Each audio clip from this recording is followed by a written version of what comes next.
भाजपा ने प्रेस वार्ता में कांग्रेस पर जमकर निशाना साधते हुए कहा, 75 वर्षों तक आदिवासियों को उपेक्षित रखा गया। सिर्फ सत्ता के लिए आदिवासियों को हथकंडा बनाया गया। जनजातीय समाज को बीजेपी मुख्य धारा में लाई। आदिवासी भाइयों का विकास सुनिश्चित किया गया है। मध्य प्रदेश में कांग्रेस सरकार में जनजातीय वर्ग की अनदेखी की गई, इसलिए कांग्रेस को देश भर की जनता ने नकार दिया है। कांग्रेस के वचन पत्र में सिर्फ छलावा हुआ। केंद्र में रहते हुए नीतियों का वादा नहीं निभाया। आबादी के अनुसार न नीतियां बनाई गईं, न कार्यक्रम तय किए गए। आदिवासियों का सबसे अधिक पलायन कांग्रेस सरकार में हुआ। आदिवासी इलाकों में शिक्षा और स्वास्थ्य व्यवस्था बीजेपी की सरकार लेकर आई।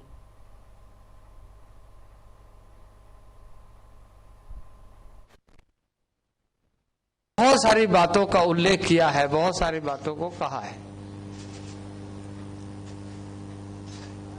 लेकिन यदि उसे गौर से हम देखें तो ये सिर्फ एक छलावा, एक धोखा। और जिस तरीके से आजादी के बाद लंबे अरसे तक कई वायदे, कई बातें करने के बाद उसको इम्प्लीमेंटेशन करने का जो दायित्व था उसे कभी पूरा नहीं किया।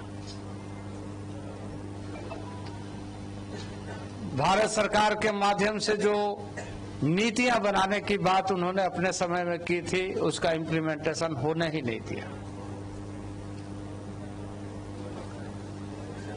आबादी के अनुसार उपयोजनाएं बने,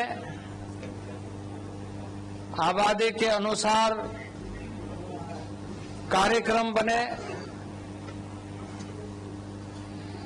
इस मामले में जो नीति बनाई गई थी उसका अनुसरण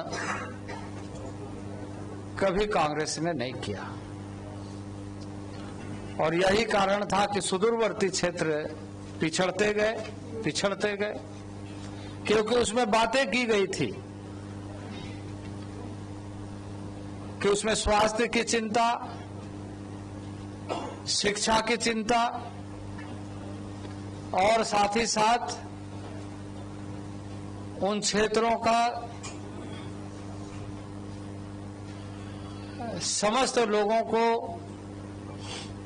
चाहे वो आवागमन की सुविधा हो, चाहे वो सिंचाई की सुविधा हो,